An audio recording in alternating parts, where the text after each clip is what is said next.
Boa noite. É com muito prazer que hoje recebemos em nosso encontro do Comitê de Prevenção ao Abuso Sexual Infantil da Associação de Psiquiatria do Rio Grande do Sul, os colegas doutora Berenice Reinheimer, doutor Daniel Spritzer e doutor Fábio Williams, para conversarmos e debatermos questões a respeito do tema do abuso sexual, continuando o tema como já tinha sido abordado em outubro do ano passado, a respeito desse tema. Muito obrigada, colegas, por aceitarem esse convite. A violência e o abuso perpetrado contra as crianças é um tema que perpassa a história da humanidade, como todos sabem. Genericamente, falamos em vários quadros que configuram abuso: negligência, abuso físico, abuso emocional, abuso sexual. No encontro de hoje, face à grande abrangência e complexidade desse tema, enfocaremos questões relacionadas ao abuso sexual, tanto online, que é um sinal dos tempos que a gente está vivendo, como offline. O abuso sexual pode envolver comportamentos de longos períodos, de períodos extensos, ou de apenas um episódio, e se refere a comportamentos sexuais entre uma criança e um adulto, ou entre duas crianças, quando uma é significativamente mais velha ou usa coerção.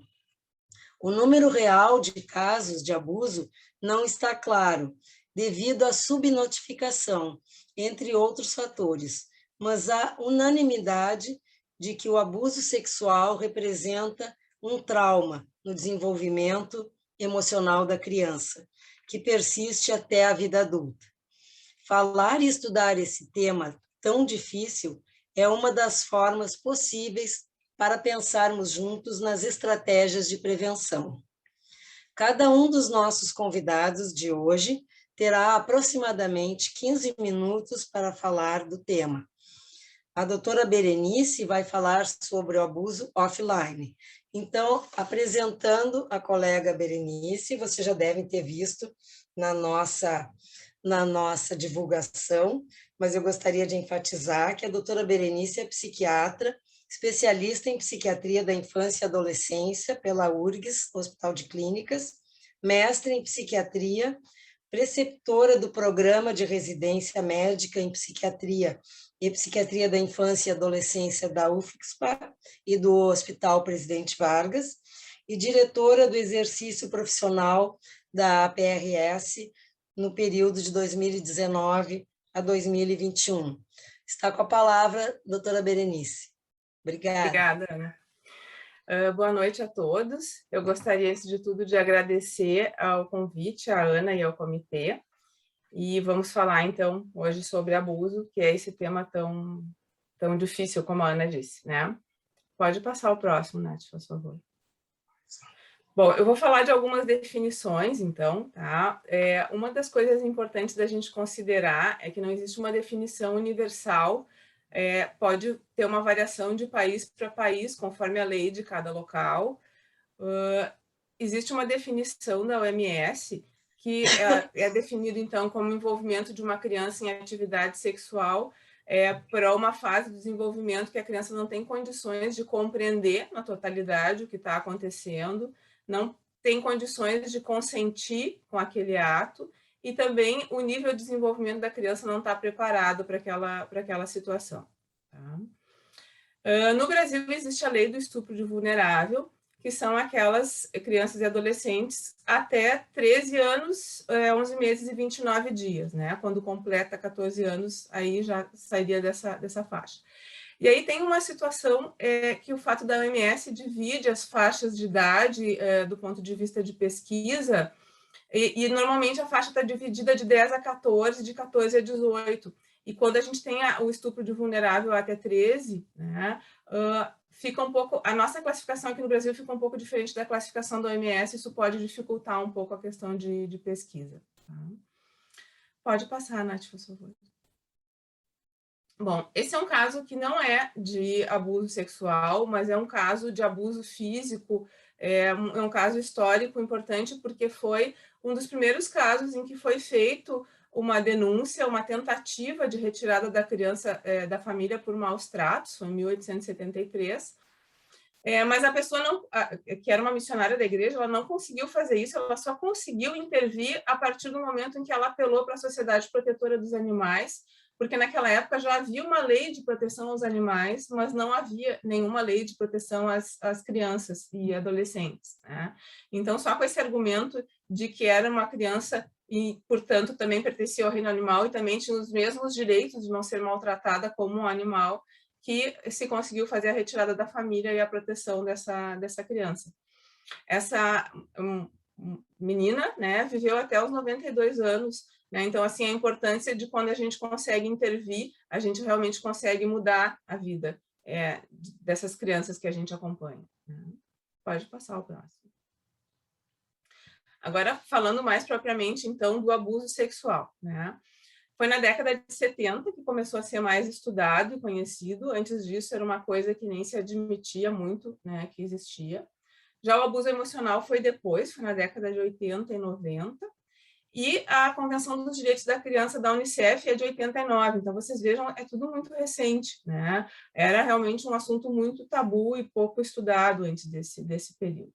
Pode passar, né?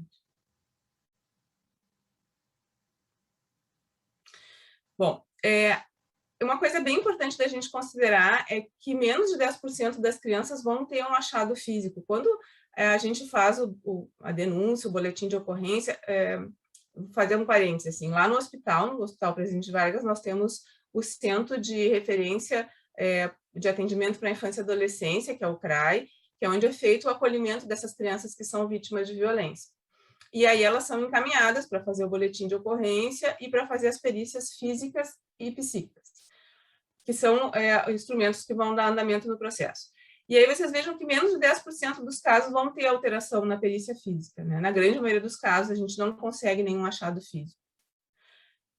Outra coisa muito importante de se considerar é que tem uma subnotificação muito grande, os registros são muito incompletos, não é o caso lá do hospital, que isso é muito bem, se tem uma atenção muito grande a isso, mas nesse documento da Unicef, que é o Panorama da Violência no Brasil, eles descrevem como tendo 41% dos casos não tem registro de raça ou cor preenchido, então a gente não consegue saber mais se existe mais entre indígenas, entre crianças negras, crianças brancas, é muito difícil, porque quase metade dos registros isso não está preenchido, né? E mais grave ainda são os registros no que diz respeito ao agressor. A gente só tem dados de agressor em 16% dos registros, porque 84% não coloca, né, no registro da violência quem perpetrou a agressão.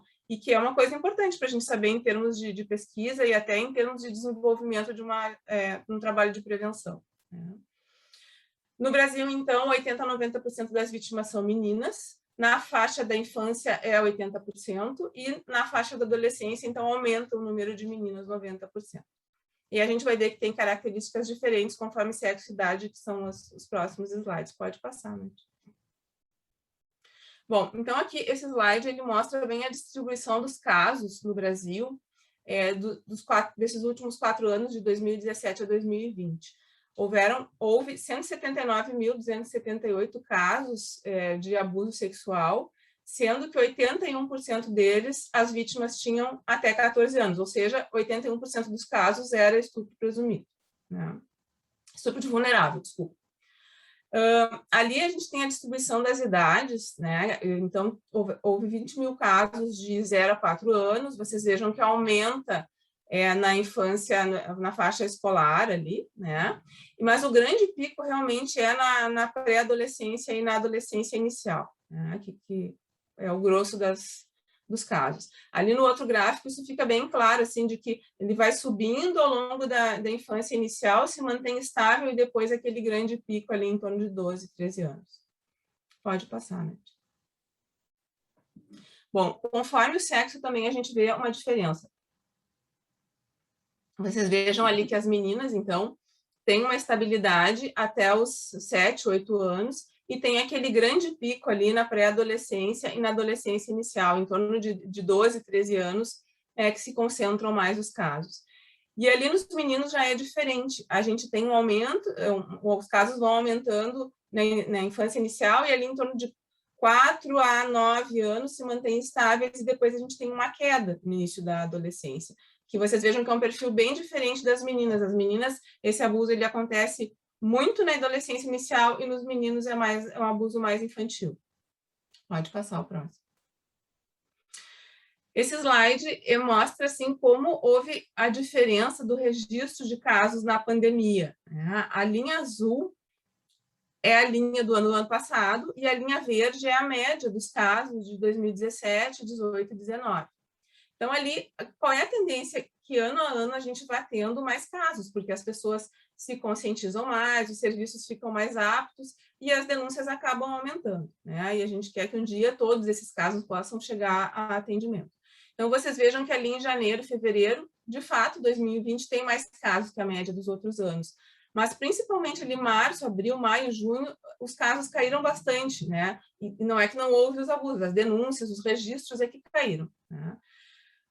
E aí depois se voltou a ter algum aumento, ficou parecido com os anos anteriores, mas no fim do ano caiu novamente. Então, assim, a ideia é que realmente o ano passado, essas crianças e adolescentes, eles ficaram sem atendimento, sem ter acesso, né, à possibilidade de comunicar, talvez pela questão de estar fechado em casa e não ter muito acesso à possibilidade de comunicação. Pode passar, né? Esses são um pouco dos dados ali do hospital, né, que confirmam aquela mesma impressão que eu mostrei antes de uma queda no ano passado. No hospital, a nossa queda até foi mais significativa. Tá? Em 2019, a gente teve 1.493 registros de violência sexual, e aí em 2020 caiu os números tanto de Porto Alegre como do interior. Do interior, a queda até é mais acentuada, né? Possivelmente porque as pessoas tinham essa dificuldade de circulação, né? Talvez as pessoas chegam muito do interior também com a locomoção do município, né? O município coloca van para vir até Porto Alegre para as consultas, e possivelmente as prefeituras cortaram isso naquele momento, né? Então, vocês vejam que os casos do interior caíram bastante. A nossa queda no passado foi de 32% das comunicações, né? Comparando com 2019. Em compensação, em 2021, nos 2 primeiros quadrimestres, então de janeiro a agosto, a gente já teve quase o mesmo número de casos que todo o ano de 2020. Né? Então, possivelmente, esses casos que ficaram represados ano passado, talvez cheguem esse ano. Né? O nosso hospital também é referência para abortamentos para pessoas vítimas de violência sexual. Então, eu coloquei os dados ali dos abortamentos dos últimos anos. A grande maioria são de maiores de 18 anos, não é um caso menores, mas eu quis colocar só para a gente ver assim, que não houve uma queda, dos abortamentos não houve uma queda no ano passado. As pessoas acabaram procurando, 2019 foi 36 abortamentos e 2020 foi 37, né? Então, semelhante. Desses 37, só 4 menores. E esse ano a gente já teve 32, de janeiro a agosto, né? Então, também um número bem alto. Né?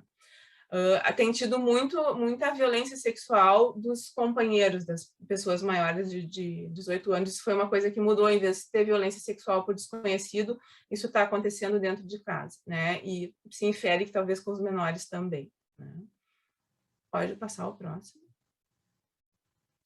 Bom, e para concluir, então, algumas recomendações, que são recomendações que o Panorama da Violência, esse documento da Unicef faz, né?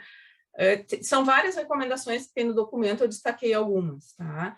Eu coloquei ali a questão da escola, porque ano passado, justamente, as crianças e adolescentes ficaram privadas da escola, e a escola é uma grande parceira da gente, de fazer essa comunicação para os conselhos tutelares, de encaminhar para os serviços de saúde, e é uma coisa muito grave as crianças e adolescentes terem ficado sem esse recurso, né? No que diz respeito à questão da violência sexual, isso foi um grande problema, tá?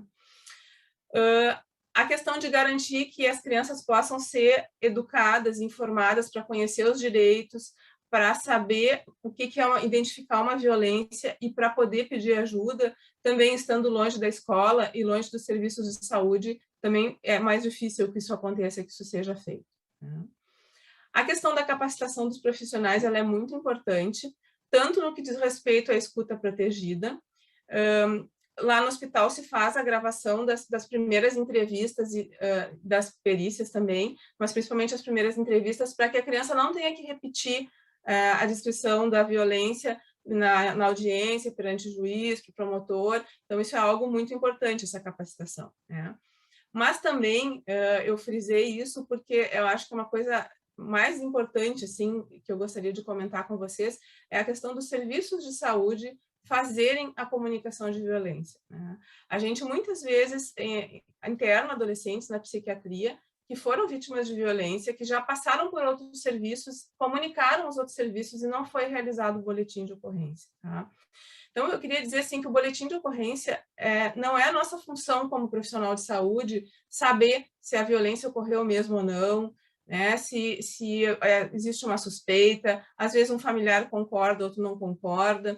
Então, assim, esse não é o nosso trabalho na saúde, tá? O nosso trabalho na saúde é fazer a comunicação.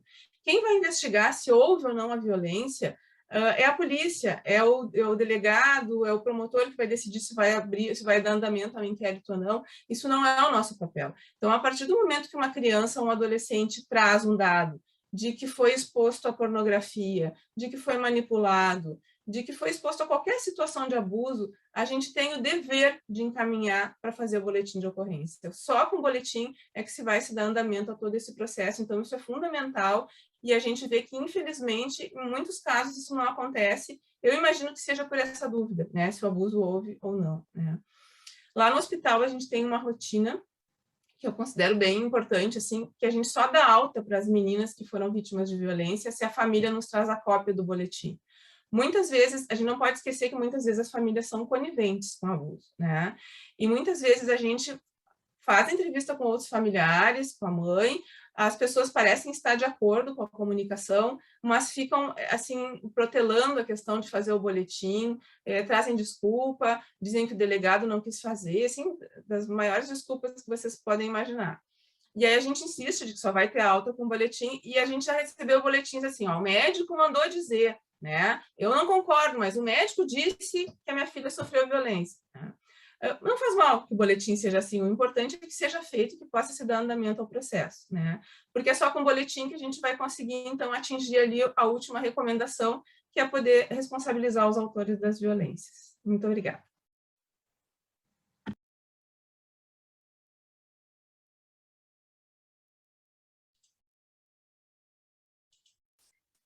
Muito obrigada, Berenice, ótima a tua explanação.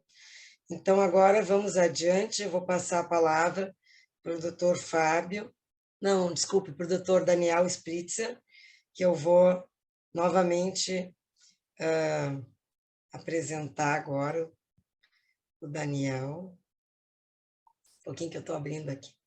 Então, o doutor Daniel Spritzer é médico psiquiatra, especialista em psiquiatria da infância e adolescência pela URGS HCPA, mestre e doutorando em psiquiatria pelo programa de pós-graduação em psiquiatria e ciências do comportamento da URGS, membro da diretoria da International Society for the Study of Behavioral Addictions e coordenador do grupo de estudos sobre adições tecnológicas. Muito obrigada, Daniel, a palavra está contigo. Bom, muito boa noite a todos, né? Eu queria agradecer a PRS e a Ana Margarete pelo convite, né? É um prazer também participar dessa atividade junto com colegas tão queridos, assim, que já me ensinaram tanto. E dentro da proposta dessa atividade, eu vou falar sobre os aspectos do abuso sexual infantil e de adolescentes também mais relacionados com o universo digital. Tá? Então, eu vou compartilhar aqui meus slides. Ok. Estão enxergando em tela cheia? Tá bem. Então, bom, vamos lá.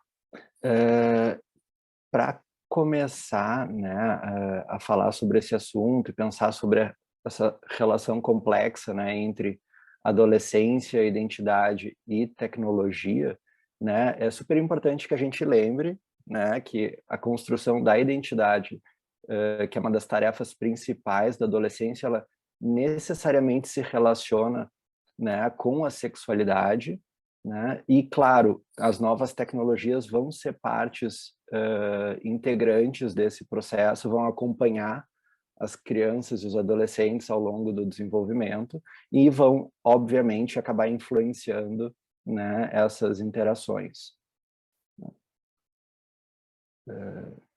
Claro que, né, dá para a gente pensar de várias maneiras. Tem gente que acha que essa relação, né, vai se dar de uma maneira normal, né, especialmente quando a gente está falando, né, do envio de mensagens, por exemplo, né, como parte de uma expressão sexual normal e saudável numa relação, enquanto, por outro lado, isso também pode ser visto como um comportamento de risco que requer intervenção e prevenção, né? Então, definitivamente, assim, não é simples de a gente entender esse fenômeno, né?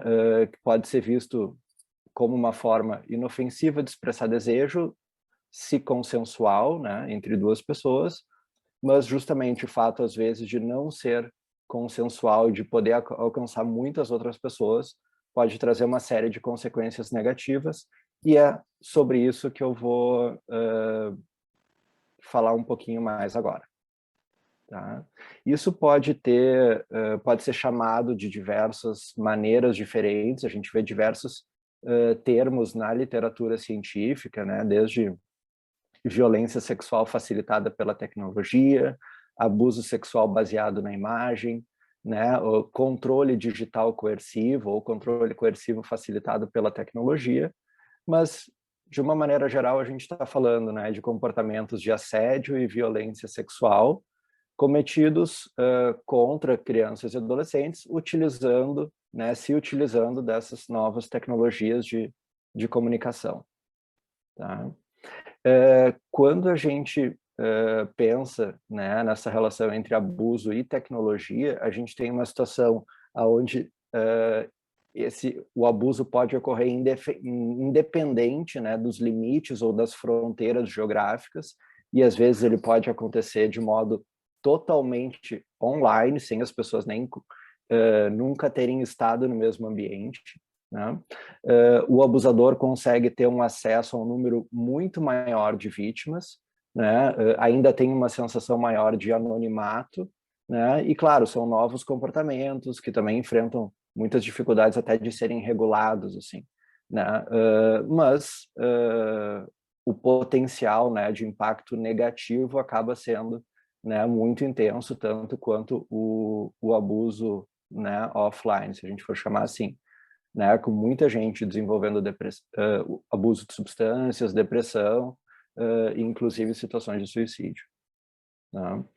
Eu vou falar sobre 3 condições, né, relacionadas ao abuso sexual online, que acho que são mais interessantes e que tem uma interface, né, também entre uma e outra.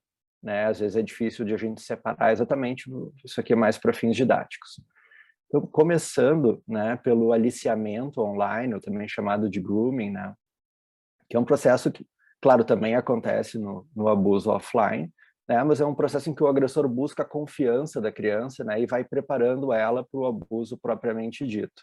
Né? Ele pode ocorrer de maneiras usando estratégias mais indiretas, como elogios, manifestação de amor, ou daqui a pouco agir como se fosse um amigo, né? Ou estratégias também um pouco mais diretas, né? Utilizadas pelo abusador, como começar a fazer mais pressão, né? Através de deixar a criança mais triste ou desapontada, ou também bem mais direta, como ameaças, chantagens e também insultos. Né? É comum, né, que o abusador tente se passar, muitas vezes,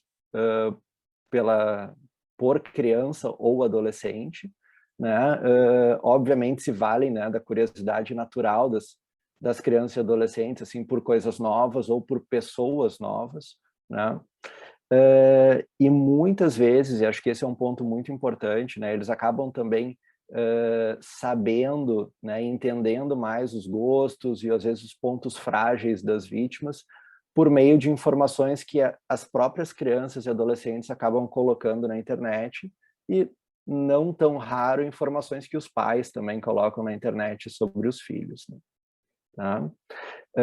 Uma estratégia, né, muito utilizada também para tentar diminuir as inibições assim, da vítima é, daqui a pouco, propor já conversas sobre temas sexuais, né, mostrar cenas de desenhos animados, ou daqui a pouco mostrar imagens sexualizadas de outras crianças, né, para tentar convencer mais adiante a vítima, daqui a pouco se deixar fotografar, filmar, ou acabar topando marcar um encontro, né? E muitas vezes existe todo um elemento de chantagem, assim, a partir de uma primeira foto, um primeiro vídeo, né, para que se consiga mais fotos ou até o próprio encontro. E aí a gente já conecta, então, com um segundo elemento desses que eu vou também falar hoje, que é a sextorção, né, em português, ou sextortion do inglês, né, que é a combinação, né, das palavras sexual e extorsão, que na verdade é a ameaça, né, por parte do abusador de distribuir um material, fotografias, vídeos, enfim, sexual íntimo, né, a não ser que a vítima cumpra determinadas exigências, né? E como eu tinha comentado antes, assim, esse é um crime que muitas vezes acontece sem que a vítima e o infrator tenham compartilhado, né, o mesmo espaço físico em algum momento. Ele pode acontecer totalmente online. Tá? Não é raro, né, que as imagens mais explícitas também possam ser até produzidas com alteração digital, né, das fotografias, com manipulação, né, falseamento das imagens, né, de fotografias não sexuais, né? E aí depois que se tem uma primeira imagem, o criminoso chantageia ativamente a vítima, né, para fornecer mais imagens, ameaçando que vai divulgar o material que ele tem na internet ou enviar então para todos os amigos e familiares, né? E essa incerteza acaba criando, né, muito medo, muito desespero, muito sofrimento, né, na vítima. E uma terceira situação, né, que também é bastante importante, precisa ser discutida, é muito chamada de, quer dizer, pode ser chamada de pornografia de vingança, que seria a tradução do revenge porn, do inglês, né, mas é muito conhecido também como vazou nude, né? Então, que na verdade, muitas vezes, né, essa imagem pode ser criada, mas geralmente a pessoa já tem ela, né, e ameaça de publicar, ou então publica imagens íntimas ou até sexualmente explícitas de outra pessoa sem o seu consentimento, né. Geralmente isso, na grande maioria das vezes, isso é feito por um ex-parceiro, né, que acabou sendo rejeitado, mas tem, né, guardado uma série de fotos e vídeos da outra pessoa, né. E o sofrimento psicológico e assim, os problemas sociais são realmente muito significativos, né? Desculpa pelo plano de fundo tão, enfim, chamativo, mas a ideia era essa, assim mesmo, né? De dar um destaque para essa informação dos fatores de risco para esses três comportamentos, né? Fatores de risco para ser vítima, na verdade, desses três comportamentos, claro, que é ser adolescentes, né? É muito mais comum, então, em adolescentes meninas e na população LGBT, né? Em pessoas que têm baixa autoestima, né? E acho que esse é um ponto super importante, né?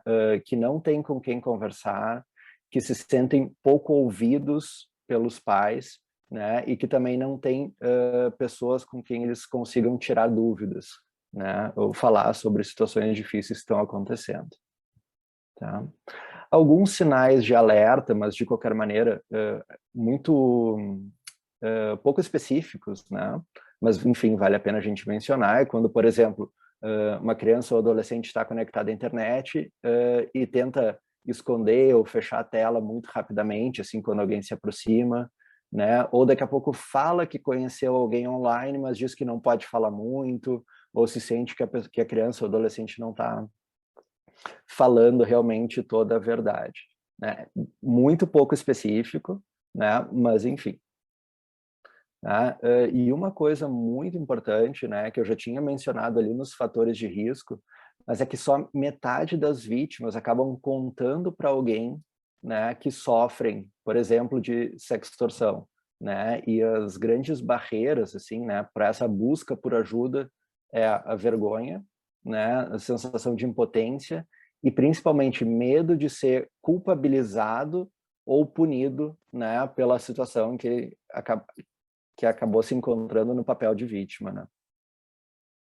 Então, de uma maneira geral, né, o que a gente pode fazer em termos de prevenção antes de que isso tudo aconteça, né? Se a gente for pensar em termos de população geral, né, atividades de conscientização das pessoas, né, como essa, por exemplo, que a gente está fazendo, né, onde a gente possa falar sobre o problema, levar mais informações para as pessoas, né, e muitas vezes pode ser feito até com campanhas bem mais massivas, assim, de mídia, né? Trabalhando com crianças e adolescentes, assim, né, que é um público muito, enfim, que precisa ser envolvido também nessas conversas, né? Muitas vezes isso pode ser feito nas próprias escolas, por mais difícil que seja, enfim, falar sobre esse assunto, né? E o que ajuda bastante, assim, também, né, é poder ajudar eles a reconhecerem situações perigosas, né, poder ajudar a dizer não, né, em situações que eles não estão se sentindo confortáveis, e também, o que é muito importante, poder ajudar os amigos, né, em situações como essa, né. E, obviamente, também uma abordagem que possa dar conta, né, possa falar sobre fatores de risco, de vulnerabilidade socioemocionais. Pensando nos pais e também em cuidadores e professores, enfim, né, sempre é muito importante poder orientar a criança, né, a não divulgar dados pessoais, assim como nome, endereço, telefone, enfim, escola, e-mail, né, na internet, né, ou em sites de relacionamento, em redes sociais, enfim, né. Mas, de novo, às vezes são os próprios adultos, né, que acabam postando, né, essas informações sobre a criança, né. Conversar com os adolescentes, né, sobre esse assunto acaba sendo muito mais importante do que acabar impondo, né, proibições assim mais rígidas, né, especialmente restringindo o acesso à internet, porque eles acabam tendo muito mais resistência a ouvir algo de alguém que está tentando limitar o acesso, a experiência deles online, né? E é muito importante que eles possam se sentir, né, seguros para poder falar sobre esse assunto, né? Não vai ter nada mais importante do que as crianças e adolescentes poderem ter um canal de comunicação realmente efetivo, assim, com os adultos, cuidadores e tal, porque não vai ter nenhum programa de computador, nenhum software, nenhum aplicativo que vai poder proteger mais do que isso, né? Tá? E uma grande polêmica, na verdade, né, então, especialmente sobre a questão dos nudes, né, que é um comportamento muito comum hoje em dia, enfim, não só para adolescentes, mas, né, que acho que agora esse é o nosso ponto, né, que é muito difícil, uma conversa muito difícil, geralmente, entre pais e filhos, então, mas enfim, né, tem duas regras de ouro, né, uma delas é não existe nude 100% seguro, né? Agora, mesmo sabendo disso, é muito provável que esses nudes aconteçam, sejam feitos e encaminhados, né? E isso é uma prova de que, na verdade, fazer uma educação baseada em abstinência, né, acaba não sendo tão eficaz. Na verdade, o que a gente vai ter aqui são adolescentes menos preparados para agir, né, para lidar numa situação dessas, né?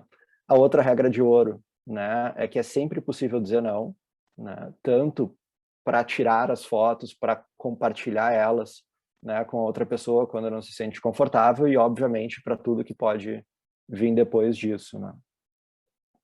Então, além disso, é claro que não, mesmo dizendo, né, que não existe nudes seguros, tem algumas estratégias que podem ser usadas, enfim, eu não vou entrar nisso tanto agora pela questão de tempo, mas existem muitas informações assim online também de como tentar fazer nudes com um pouco mais de segurança. Obviamente, nada muito garantido, né? Dando de novo aqui um outro destaque, né, do que fazer quando também essa situação acontece, né? O primeiro, e uma das coisas mais importantes, é poder reconhecer e validar o trauma emocional da vítima, né? Sempre apoiando, protegendo e não punindo, né? E culpando as pessoas que estão mais sofrendo por causa disso, né? Eu sei que eu já estourei meu tempo, mas eu já estou terminando. Então, além disso, né, outras coisas importantes assim também são, né, salvar todas as mensagens como provas, né, interromper, cessar toda a comunicação com o agressor, poder pedir ajuda ou estimular que se peça ajuda por um adulto de confiança, né? Nesse link no site do childhood.org.br tem toda uma série de canais assim, né, disponíveis para que se faça a denúncia, né, dessa situação, e ainda se pode pedir, né, solicitar a remoção das imagens nos sites ou nas redes sociais onde isso aconteceu, tá?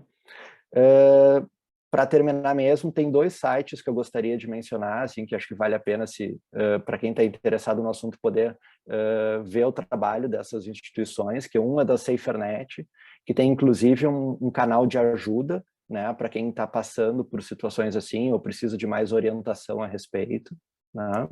E também o childhood.org.br, né? São sites super interessantes com muito material sobre o assunto. Tá? Então, muito obrigado a todos pela atenção. Obrigada, Daniel. Muito bom te ouvir. Então, vamos passar agora a palavra para o Dr. Fábio Williams. Eu reforço que nós já estamos recebendo algumas questões para a plateia e, por favor, vão enviando aí as dúvidas de vocês. Então, vou apresentar o Dr. Fábio. Só um minutinho. Dr. Fábio Williams, ele fez residência médica em psiquiatria no Hospital de Clínicas de Porto Alegre, especialização em psiquiatria da infância e adolescência, também no Clínicas. Tem um certificado de atuação pela Associação Brasileira de Psiquiatria em Psiquiatria Forense e é médico psiquiatra do Ministério Público. Tudo contigo, Fábio. Obrigada. Está sem som. Obrigado por alertar. Bom, em primeiro lugar, muito obrigado, né? Obrigado pelo gentil convite, obrigado para ti, Ana Margarete Bassols, para a PRS. Tá? Para mim é uma satisfação estar aqui junto com a Berenice, com o Daniel e contigo. Eu gostaria de abordar alguns aspectos relacionados a perícias psiquiátricas em situações de abuso sexual na infância. Tá? Alguns slides eu vou passar de uma forma um pouco mais rápida, em razão de que uma série de conceitos já foram levantados, tanto pela Berenice quanto pelo Daniel. Tá? Ao mesmo tempo, eu vou ter a possibilidade de fazer, né, algumas observações relacionadas ao que eles já mencionaram. Próximo slide, por favor. Bom, a agressão, né, a utilização de uma forma de força em relação a uma percepção de ameaça, ela integra um instinto de sobrevivência, o que a conecta indelevelmente à condição humana. A violência, por sua vez, implica o direcionamento da agressão com propósitos destrutivos, caracterizando-se pela intencionalidade. Próximo. Dessa forma, né, enquanto a agressão é inerente à condição humana, a violência é um aspecto que pode ser prevenido. Inclusive, a Organização Mundial da Saúde tem levantado uma série de recomendações que potencialmente são úteis para reduzir os níveis de violência. Próximo. Próximo. Próximo. Bom, como já foi mencionado, né, um aspecto crucial na violência sexual contra crianças e adolescentes é a questão de que os autores da violência estão em um estágio de desenvolvimento psicossexual mais adiantado do que a criança ou do adolescente, em regra. abrange relações homo-heterossexuais. Próximo. Pode ocorrer em uma variedade de situações e é predominantemente doméstica, em especial na infância. Próximo. Próximo. Próximo. Bom, de uma forma geral, né, a Berenice trouxe uma série de dados ali da compilação do Unicef, né? Então, de uma maneira geral, né, na literatura, a gente vê que mais ou menos 10 crianças comprovadamente são vítimas de maus-tratos para cada 1.000 habitantes por ano, para cada 1.000 crianças por ano, e dessas 10% mais ou menos, na grande maioria dos países, são vítimas de abuso sexual. Próximo. Próximo. Bom, então, a violência sexual extrafamiliar é tranquilamente a menos comum, ocorre na grande maioria dos locais, em cerca de 20% dos casos, né?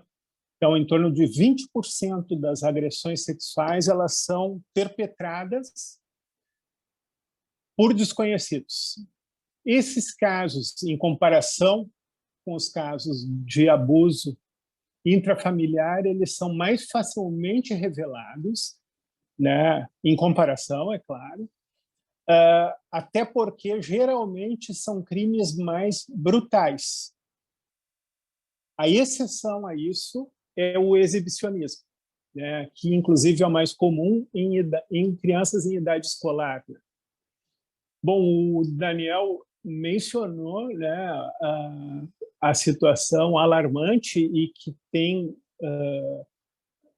demonstrado, inclusive, um crescimento significativo, que é da violência sexual extrafamiliar através da internet, né?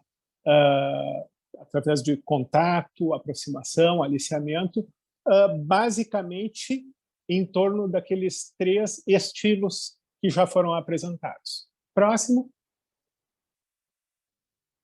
A violência sexual intrafamiliar, né, ocorre em aproximadamente 80% dos casos. Tá? A tendência é que eles sejam casos mais repetitivos, crônicos, né? Frequentemente envolve um período significativo de silêncio da vítima. Existe a chamada síndrome de silêncio e adição, né? Maiormente pela relação com o agressor. Frequentemente a criança ela tem uma relação de dependência, né? Então ela acaba inserida, né, em um conflito que envolve lealdade, medo, né?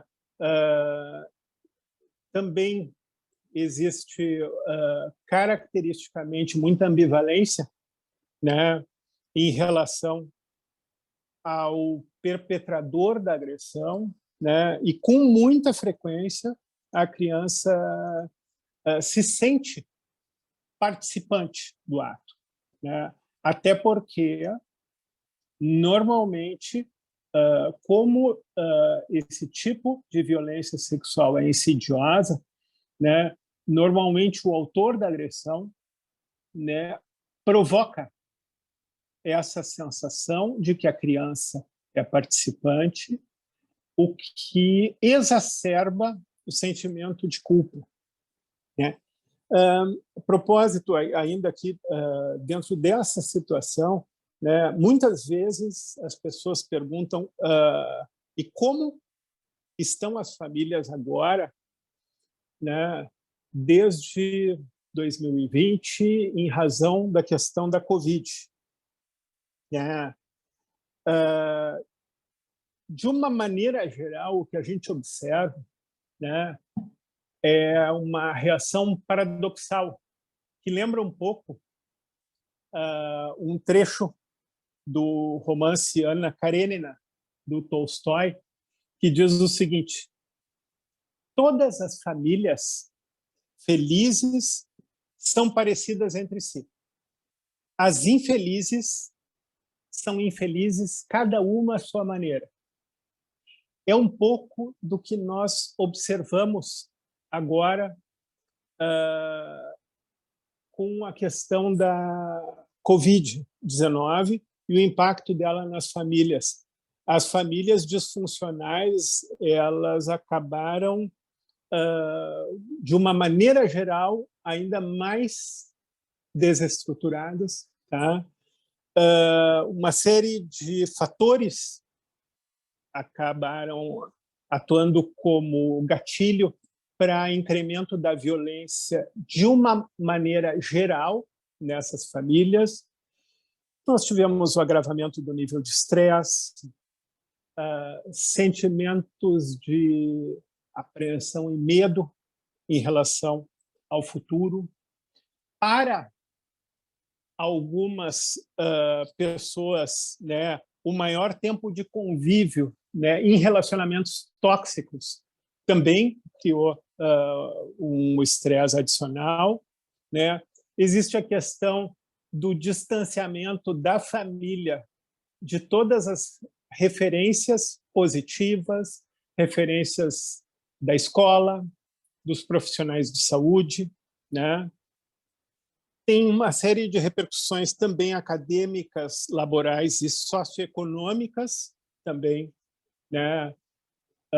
Que uma série de famílias acabou enfrentando.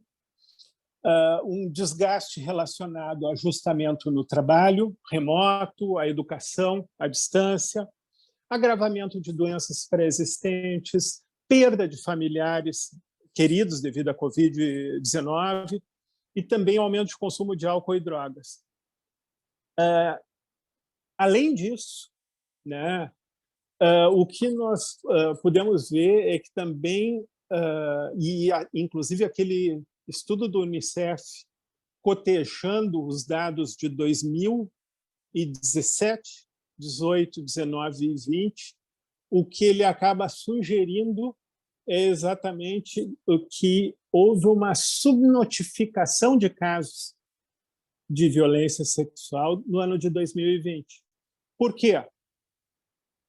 Pelo prejuízo e o impacto da Covid-19 sobre a rede. Então, as pessoas contavam com menos recursos da comunidade, as instituições de educação estavam funcionando de uma maneira muito prejudicada e à distância, né? Os serviços de saúde também, né, tiveram algum prejuízo, muito embora tenham sido cruciais no enfrentamento da Covid-19, né? Inclusive, as pessoas ficaram menos propensas a fazer os seus atendimentos básicos de saúde nesse período, né? E, inclusive, todas as entidades do poder público ficaram menos acessíveis. Isso é justamente o que provavelmente provocou essa subnotificação, em especial nos meses ali de março, abril e maio de 2020. Tá? Próximo slide. Um aspecto já em termos da avaliação de crianças, né? Tanto da avaliação quanto até do período em que se está fazendo o primeiro atendimento. Um aspecto da maior relevância é a questão do risco de vitimização iatrogênica, que é a realização de avaliações obstinadas sobre crianças ou adolescentes que alegadamente tenham sido vítimas de alguma forma de trauma. Tá? Eu já acompanhei situações em que as crianças chegaram a ser avaliadas mais do que uma dezena de vezes por profissionais diferentes, né? Então, esse é um aspecto que a gente tem que tomar cuidado, e há inclusive, uma série de medidas tomadas, inclusive pelo poder público, visando mitigar esse problema. Quando existe a necessidade de avaliar a criança, no contexto, por exemplo, de um serviço de perícia, né, é fundamental nunca utilizar qualquer método que possa parecer coercitivo na abordagem das vítimas e, acima de tudo, muito cuidado para, de qualquer forma, né, mesmo que tacitamente, é fundamental não culpar a vítima. Tá? Próximo. Então, a avaliação, né, ela costuma ocorrer em um ambiente apropriado, a apresentação, né, se dá com a explanação das circunstâncias do exame, com um linguajar apropriado, né, procurando manter um ambiente harmônico e confortável, muita atenção para sinais de desconforto, de inconformidade, de estresse ou de necessidade de aprovação, que também é um aspecto importante, inclusive para a questão da aferição da credibilidade do testemunho. E é importante também, né, em vários momentos da avaliação, né, ter uma adaptação especial ao estilo da comunicação da criança, aceitando desenhos, brincadeiras, encenações ou verbalizações como mensagens válidas, porém não absolutas. Próximo. A gente, em regra, começa efetuando indagações abertas e neutras. Caso necessário, aí se confirma as afirmativas utilizando as mesmas expressões. Em caso de expressões ambíguas, é importante solicitar a explicação, a exemplificação. Tá? É importante observar sinais de credibilidade ou sugestionabilidade e avaliar a criança. Né? Próximo slide. Avaliar a criança sem acompanhantes, além de observar a interação com os genitores ou outros indivíduos quando pertinente. Tá? Próximo. Em termos de diagnóstico, né, o que a gente vê é que somente de 4% a 5%, mais ou menos, das crianças que são referenciadas para avaliação médica por suspeita de abuso sexual, elas exibem anormalidades ao exame físico, né? Então, é fundamental, né, a avaliação, né, por um profissional ou por uma equipe multiprofissional, né, capaz de aferir exatamente todas as repercussões emocionais que... Só um momento. Talvez eu tenha caído. De aferir todas as repercussões emocionais que aquela criança possa ter sofrido. Eu acho que nós vamos ter que ficar por aqui, tá? Mas, em linhas gerais, era isso que eu gostaria de deixar registrado. Tá ótimo, Fábio, muito obrigada. Então, eu queria comentar novamente sobre a importância desse tema. Tem algumas pessoas que já colocaram isso no chat, e eu vou, então, começar a ler as perguntas para vocês responderem. Bem, então, a Nádia Franco, aparece só o outro nome, não aparece completo, ela diz que é uma palestra necessária e quer saber se esses dados fazem parte de algum trabalho acadêmico, que ela entrou um pouquinho atrasada. Eu imagino que foi sobre o da Berenice, porque era 8h43 quando ela fez essa pergunta. Eu acho que sim, porque eu li enquanto o Daniel estava apresentando. Certo. Os dados que eu apresentei do Brasil são desse relatório da Unicef, que o Fábio citou, né, que é o Panorama da Violência, e os outros dados são do Hospital Presidente Vargas, que é o hospital em que eu trabalho, e que é um hospital referência para atendimento de vítimas de violência, tanto mulheres como crianças e adolescentes, né? Então, aqueles dados são os dados do CRAI, que é um centro de referência que faz o acolhimento dessas crianças. Elas passam por um atendimento com a psicóloga, com o pediatra, né?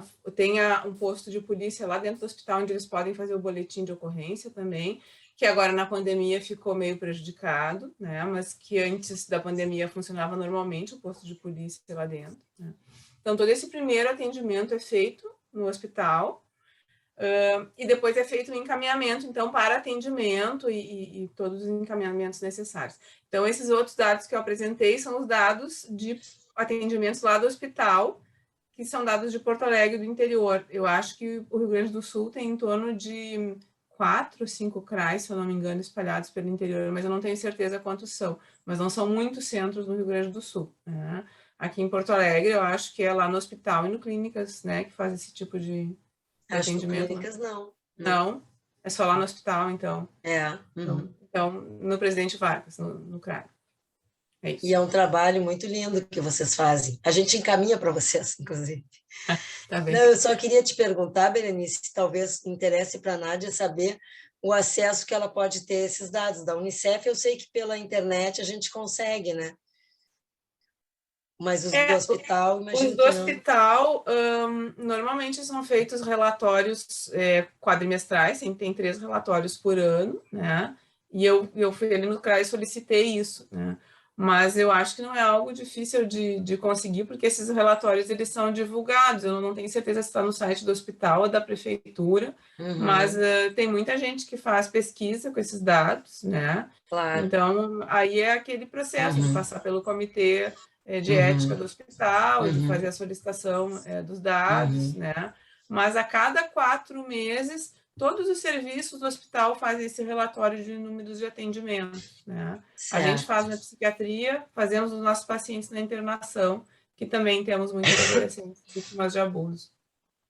E tu acha, Berenice, agora eu vou me meter aqui furar a fila aqui, tu acha que a imprensa está dando informações para a população suficientes e necessárias nesse momento aí do que está acontecendo com essas nossas crianças tão vitimizadas? Vocês acham? Não. Eu não sei qual é a impressão, né? Eu tenho a impressão que não, que o assunto é discutido como era antes, né? Não mais do que antes da pandemia, né? E existe essa impressão de que diminuíram as denúncias, né? Possivelmente não diminuíram os casos, né? Então, acho que não. Acho que a imprensa está muito voltada para uma única situação de saúde, que é o Covid, que é uma situação muito grave, mas a gente tem outras situações, né? Outras pandemias.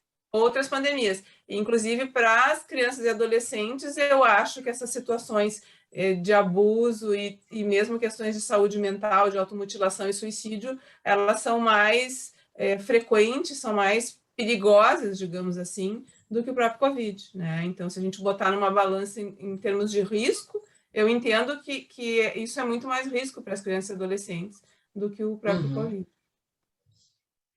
Sabe que, por exemplo, no Ministério Público, né, o que ficou bastante evidente durante esse período de pandemia é que uma série de portas de entrada para avaliação de crianças com suspeita de algum tipo de maus tratos, como, por exemplo, as FICAIs, as fichas de comunicação de aluno infrequente, essas portas de entrada ficaram absolutamente prejudicadas pela pandemia, porque as escolas simplesmente deixaram de ter como avaliar se os alunos estavam frequentando as aulas ou não, né? Então, acabavam não emitindo as fichas de comunicação. E subjacente a muitos alunos com evasão escolar, há casos em que é possível detectar maus tratos, entre outros problemas, né? Uma outra situação, né?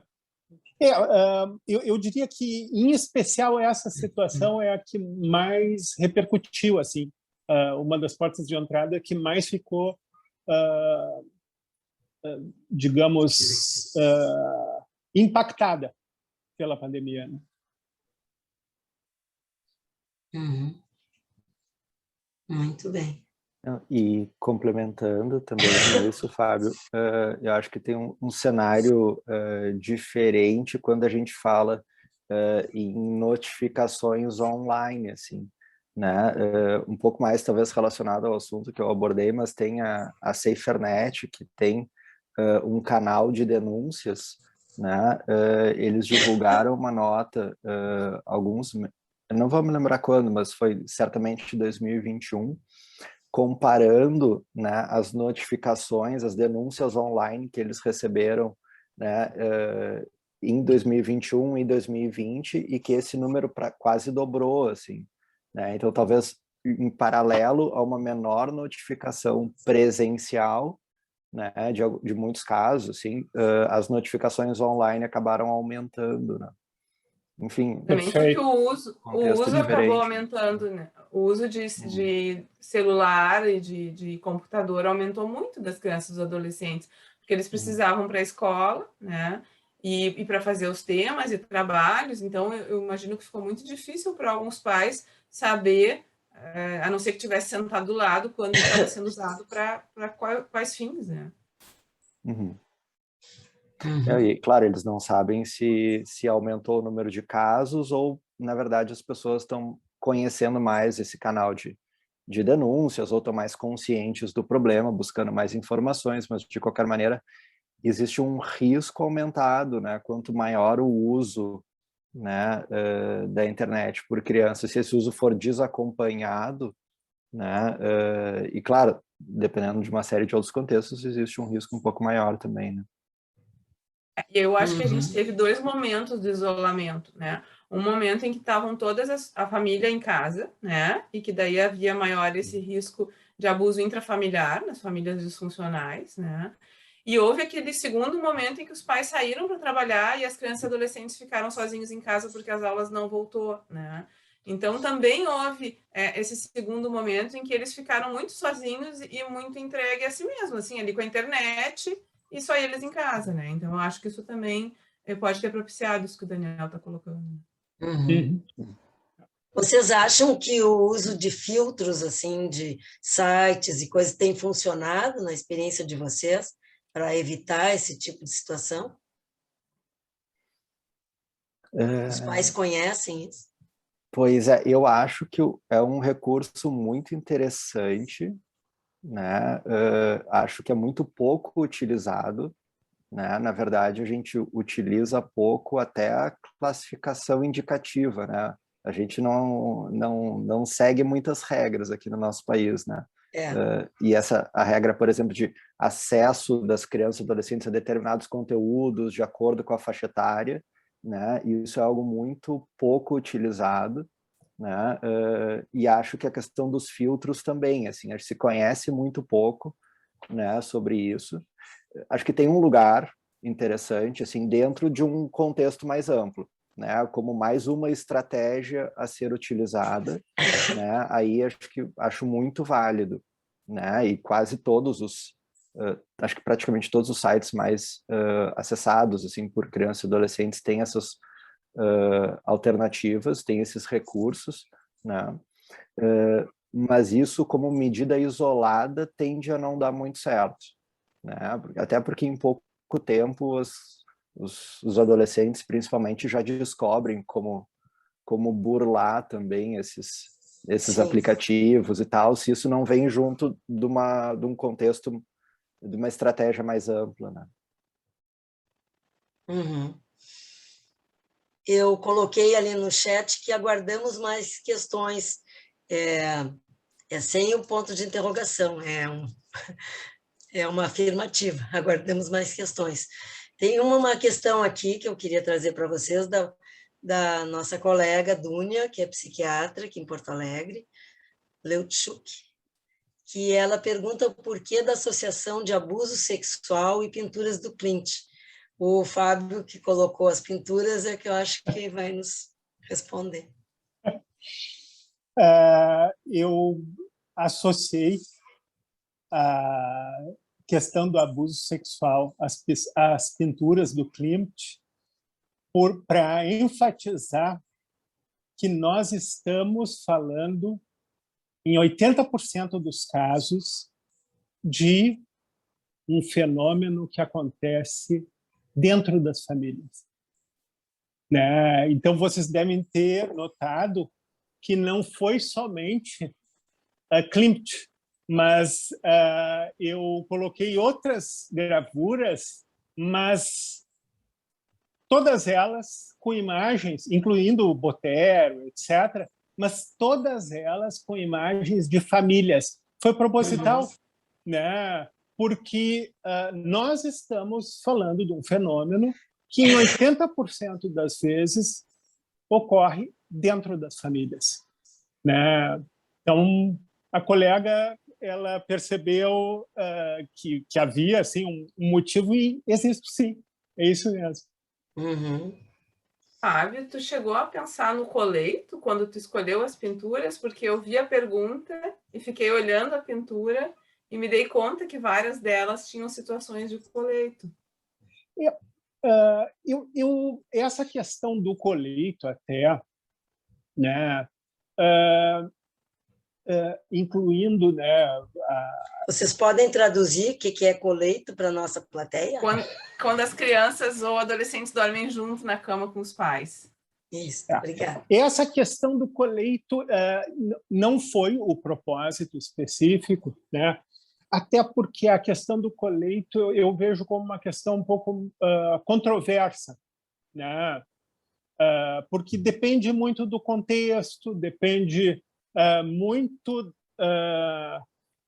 de uma avaliação específica daquela família, né?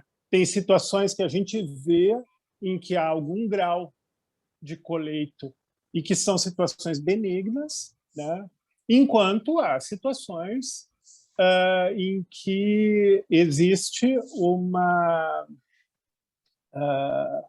um estímulo a uma interação não apropriada para a faixa do desenvolvimento da criança. Acho que todo mundo que atende criança e adolescente já se deparou com situações de todos os tipos. Tem aquelas situações um pouco mais que são benignas e tem situações que realmente são complexas ou que envolvem até uma necessidade, inclusive, de intervenção. Eu tive situações em que foi necessário conversar com os pais, orientar. Muitas vezes acontece, né, dos pais se mostrarem sensíveis, né, também à orientação. Me chamou a atenção porque eu fiquei pensando que às vezes as pessoas não se dão conta que isso também pode ser um tipo de abuso naquelas situações em que a criança está na cama ou no quarto dos pais e os pais têm relação, né? Com aquela ideia assim, não, é pequeno, não entende o que está acontecendo, ou está dormindo, né? Não, a gente não vai fazer barulho, né? E que isso também é abuso, né? A gente, claro que tem situações de coleito absolutamente benignas, né? Mas também tem essas situações que são situações mais graves, né? E a gente teve esse ano no hospital, não foram várias situações assim, mas duas delas que chamaram atenção muito parecidas, que foi a menina, a adolescente. Eu tô falando sempre menina porque lá na internação só interna meninas, tá? É uma internação feminina, tá? A menina foi para a cama dos pais e no meio da noite o pai se mexeu e abraçou achando que era mãe, né? E isso criou uma série de situações. É uma família assim muito tranquila, uma família muito funcional, os pais super cuidadores, e na verdade foi uma situação assim, sei lá como descrever isso, um engano, mas para a menina foi muito difícil aquilo, né? Enfim, porque tem uma série de situações assim, que às vezes dormindo, né? Então, foi bem complicado, né? E é uma situação aparentemente benigna, né? Mas, às vezes, se criam complicações, assim, né? Então, eu vi o coleito ali, me lembrei, achei importante comentar. Muito obrigada, Berenice. A Duni achou interessante essa colocação sobre diferentes tipos de colheita, imagino que saiu diferente ali o texto. Então, temos tempo ainda, pessoal. Mais perguntas, mais comentários? Eu tenho uma outra pergunta aqui.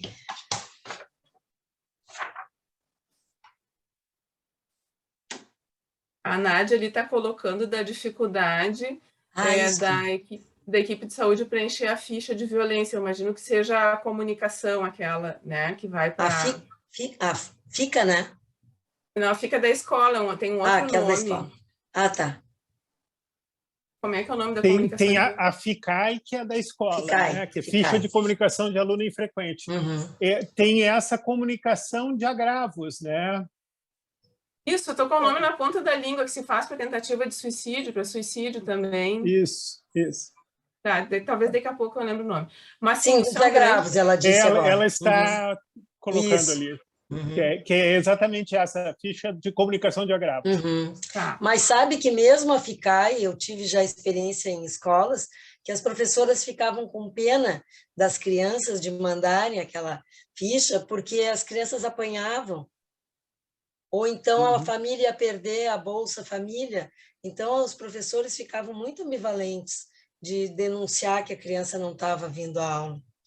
Então, é bem delicada essa situação. Sim. Mas sabe que nos estudos de violência, no que diz respeito à automutilação, as escolas comunicam mais do que os serviços de saúde. Os serviços de saúde têm muita dificuldade de preencher. Eu acho que das violências é menos, mas da violência autoprovocada, né, das automutilações e tentativa de suicídio, é uma coisa que não acontece, assim, que ainda não é uma rotina das unidades, né, inclusive das emergências, de preencherem, né, essa comunicação. Né? E que é algo super importante. Né? Claro. Foi o Igor que perguntou. E a notificação é compulsória, sim, a notificação é compulsória. Né? Ótimo, tem que ser. Criança e adolescente, a notificação é compulsória. Por isso que eu falei, ali no final da minha apresentação, da importância de fazer o boletim e de como é frustrante quando a gente recebe um adolescente que já passou por 2, 3 serviços, informou o abuso em 2, 3 serviços e chega para a gente sem boletim. Assim, isso é uma coisa completamente inadmissível. Né? Às vezes a equipe faz a comunicação de agravo, mas não encaminha a família ou não exige da família o boletim de ocorrência. Né? Então, a comunicação, tanto a comunicação de agravo como a comunicação no conselho tutelar e o boletim de ocorrência, eles são compulsórios. Né? O que é diferente da violência sexual de adulto. Né? As mulheres adultas, que buscam um abortamento, por exemplo, elas não precisam fazer o boletim de ocorrência. Né? Elas podem optar se elas vão fazer o boletim de ocorrência ou não. Mas no menor é compulsório. Mas uma coisa, Berenice, vocês que foram residentes lá do Clínica sabem que depois que a gente foi criada a equipe de proteção à criança, né, ficou muito mais fácil para os médicos denunciarem esse tipo de situação, porque anteriormente eram mais raras as denúncias em função de que o médico ficava muito exposto, né, a pessoa do médico, né, ficava se sentindo, né, ameaçado, inclusive era ameaçado pelos familiares, né? Então eu acho que com a equipe de proteção nos hospitais, a tendência é de que isso vá se, né, tornando mais próximo, né, da necessidade, né, que a gente consiga atingir esse objetivo, né? Sem dúvida, isso protege muito mesmo. Né? A gente sempre diz que é uma regra do hospital, né, que eu não posso dar alta sem o boletim de ocorrência. Né? Claro. A gente tenta colocar na figura da instituição. Né? E é muito importante a instituição proteger, né, os seus funcionários, seus médicos, seja em qualquer nível, né, do atendimento, né, de serem ameaçados, né, pelos pacientes ou os familiares. E de fato, né, mesmo com equipe de proteção, é claro que a equipe de proteção foi um grande avanço, inequivocamente, mas mesmo com equipe de proteção, existe algum grau de tentativa de intimidação aos profissionais que fazem a notificação.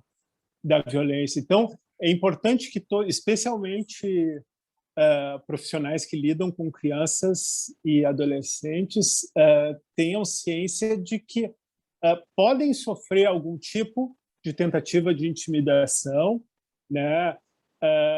Entretanto, o melhor caminho é seguir, né, o regramento que cuja legislação, a diretriz estabelecida pela legislação, né, que em casos em que há indícios de maus tratos, violência, abuso sexual, né, é crucial a notificação. Não tem dúvida nenhuma em relação a isso, né? Claro, é mais tranquilo para o profissional se ele estiver no contexto de um hospital, de uma instituição que tenha mais pessoas, né? Ou com uma equipe de proteção, por exemplo, né? Mas mesmo se há um profissional atendendo em consultório privado, etc., também a obrigação persiste. Certo. A colega Dúnia tem mais uma questão aqui. Ela colocou: minha dúvida, trabalho no Hospital da Criança Conceição e preenchemos a ficha de agravos. Questão que eu tenho: quem assume após a comunicação? Falaram agora sobre a questão do BO, que acho importante. Geralmente coloco que a família precisa assumir a denúncia oficial para não passar como omissa. O que vocês... Sim, muitas vezes a gente coloca isso, né? Que a família, se não fizer o boletim, tem até o risco de perda de guarda.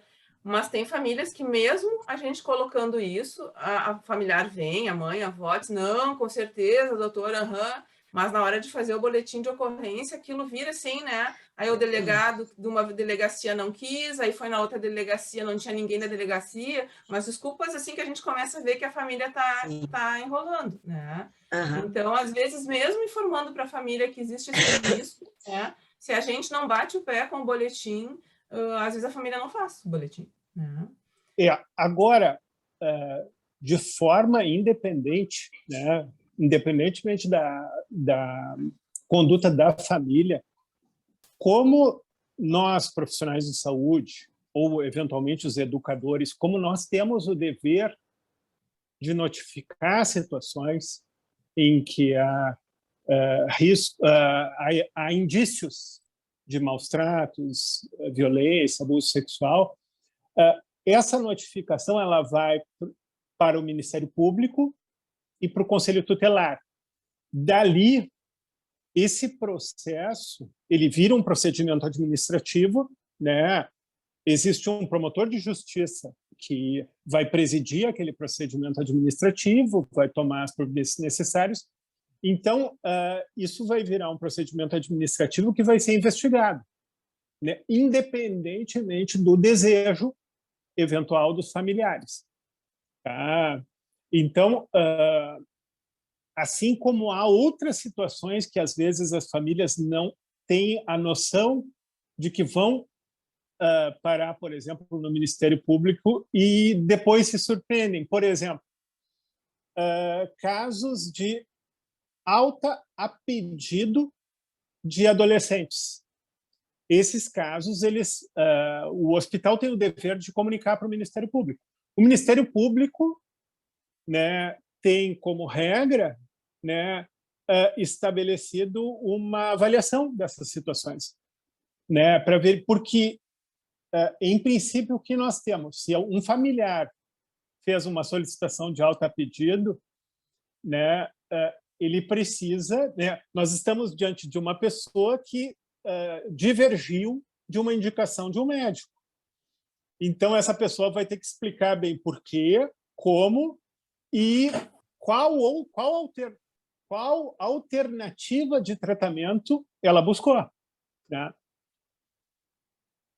Essa questão da comunicação eu também acho importante colocar, que mesmo quando fazem o boletim, a gente avisa, né, que o Conselho Tutelar vai ser comunicado, né, e que isso é uma coisa que o hospital faz também na tentativa de tirar da gente, assim, né, se eu entrar em férias, eu tenho uma colega, tenho um assistente social que vai comunicar, é uma conduta do hospital, né? Não sou eu lá que estou chefiando a minha equipe e que vou fazer essa comunicação, é o hospital que faz isso, né? E normalmente a gente avisa as pessoas já antes, que é uma das maneiras de que as famílias não sejam pegas de surpresa e fiquem tão bravas, assim, porque as famílias acham que se sentem traídas, né? Quando recebem, são buscadas pelo Conselho Tutelar ou pelo MP, né? E muitas vezes a gente coloca como uma coisa que é para ajudar a família, e né? Que é para fazer essa supervisão da criança, que às vezes até o conselho pode ajudar a conseguir vaga numa escola diferente, ou encaminhar uma medida protetiva de que o abusador, o agressor não possa chegar perto daquela criança, né? Então, também eu acho importante que o conselho tutelar possa ser visto como um órgão que vai ajudar aquela família a fazer encaminhamentos, né? E aí a gente já avisa, olha, a comunicação é feita para a proteção da criança, mas também por isso, né?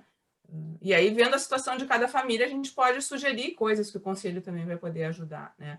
Eu acho que isso ajuda a diminuir um pouco a paranoia da família, assim, de quando é procurada pelo conselho, né? Uhum. Muito bem. A Dúnia falou que ficamos sem apoio multidisciplinar. Eu acho que é uma coisa bem importante quando se tem o apoio multidisciplinar, né? No consultório, eu acho que ela estava falando. Bom, a Nádia voltou a fazer uma pergunta agora para o Daniel.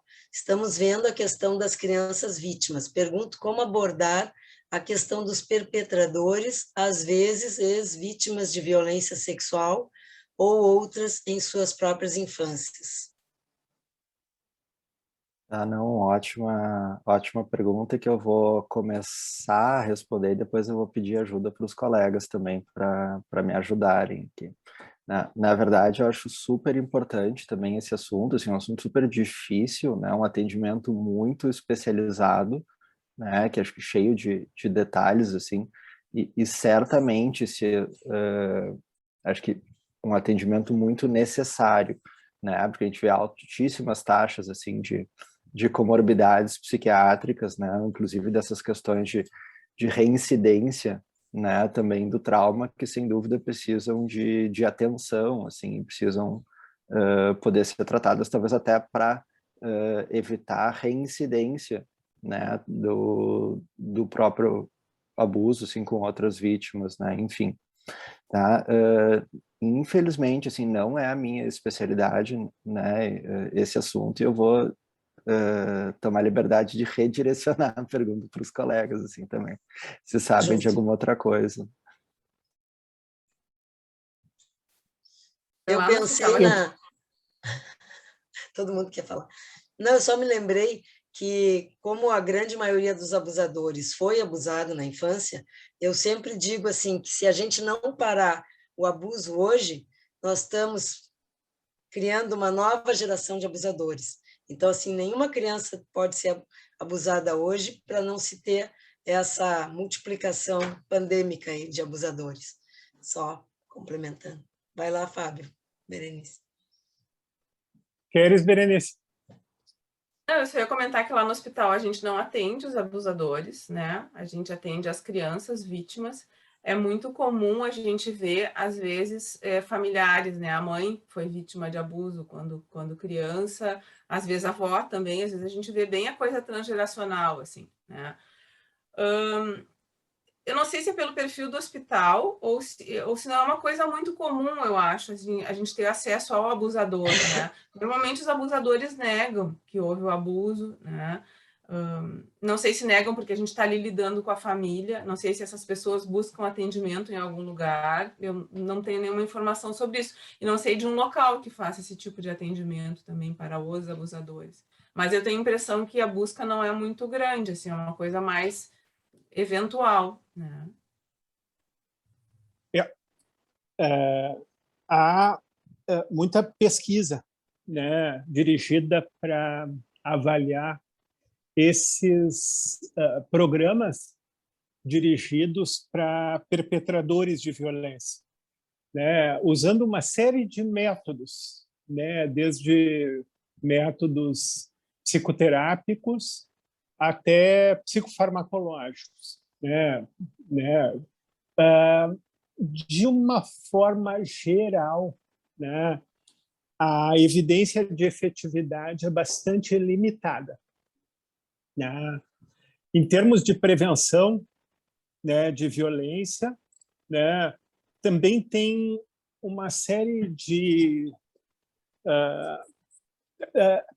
nós temos mais uma diferença entre estudos de pacientes, entre estudos de países desenvolvidos e países em desenvolvimento. Em regra, os países desenvolvidos eles têm estudos mais focados em centros de atendimento à vítima, né? Com equipes multidisciplinares, com orientação, inclusive, de questões relacionadas à legislação vigente naquele caso, etc.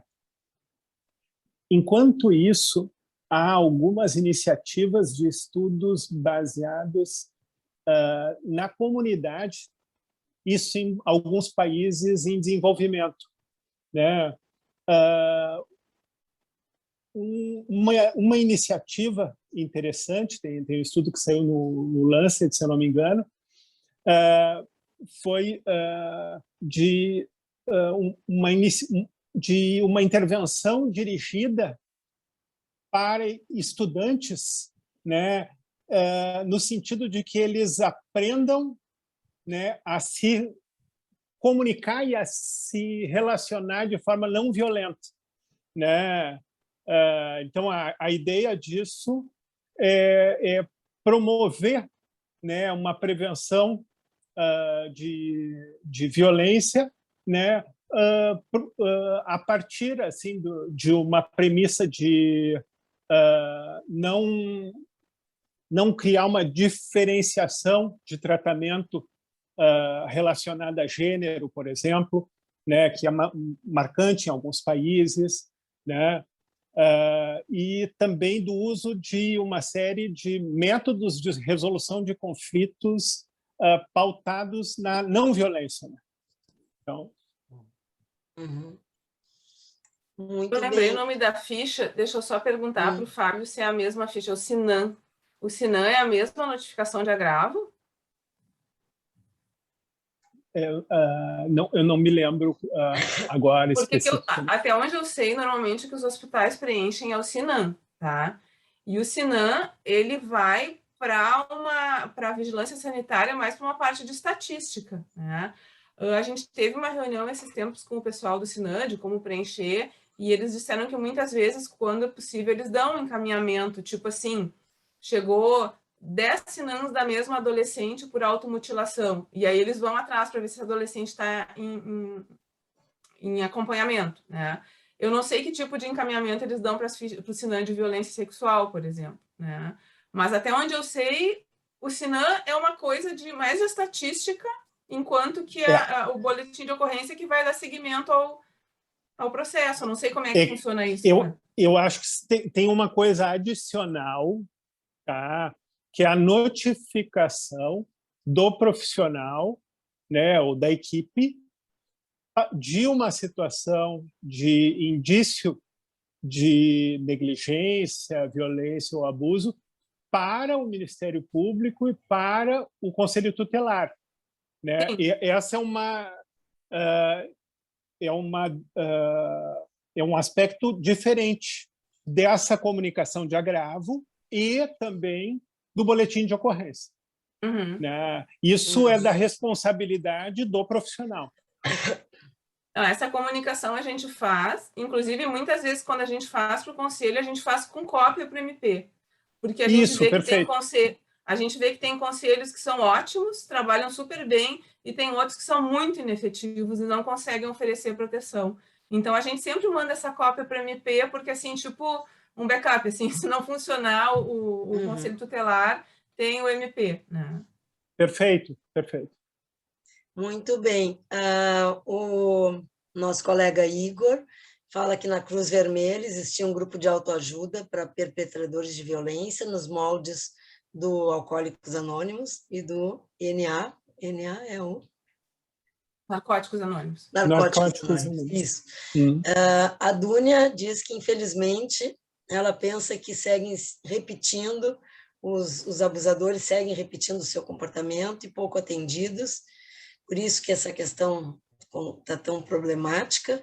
Ela acha a respeito dessa ficha aí, que ela não parece para ela mais do que estatístico e não tem sido orientado nada diferente. E então é o boletim de ocorrência, gente. Isso. Eu tenho que encerrar daqui a 3 minutos, mas eu só queria lembrar que eu estava olhando na internet o que a gente tinha em termos de planos de governo, e eu fiquei sabendo que o programa Escola que Protege foi encerrado. Então, havia já algumas iniciativas públicas e comissões intersetoriais de enfrentamento à violência que foram encerradas em 2018 e estão sem previsão de retorno. Então, eu acho que é uma coisa que a gente, como comunidade, como profissionais da área, a gente tem que talvez se unir junto com a PRS, nos dar essa força, para a gente tentar ver se reverte alguma coisa para se chegar, né, nessas crianças que estão vitimadas, né, na nossa população. Então, eu queria agora Acho super importante, Ana, só para reforçar aqui o apelo também, acho super importante, talvez muito bacana se poder contar com o apoio também da PRS. Isso, talvez das residências de psiquiatria infantil, e a gente tem contatos com todo o Brasil, de repente fazer uma campanha aí, porque eu acho que a gente tem que sair com alguma proposta, né, desses encontros, né, para ver se a gente muda alguma coisa, né. No caso a caso é tão delicado, é um trabalho artesanal, mas eu acho que no nível, né, macro, a gente também tem que ter algumas ações, né, para fazer a diferença. Então, eu queria dar a palavra para os colegas para darem uma mensagem final, para a gente agradecer a todos. Eu já agradeço, então, inicialmente, e peço que vocês se despeçam aí. Berenice, ladies first. Muito obrigada pelo convite de novo, né? E eu acho que é super importante a gente poder fazer esse tipo de atividade, né?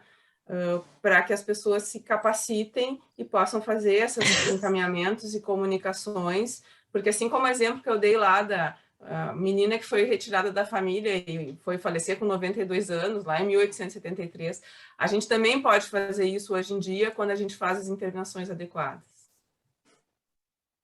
Eu gostaria de aproveitar, então, o tempo para citar, se for possível, as 7 iniciativas, né,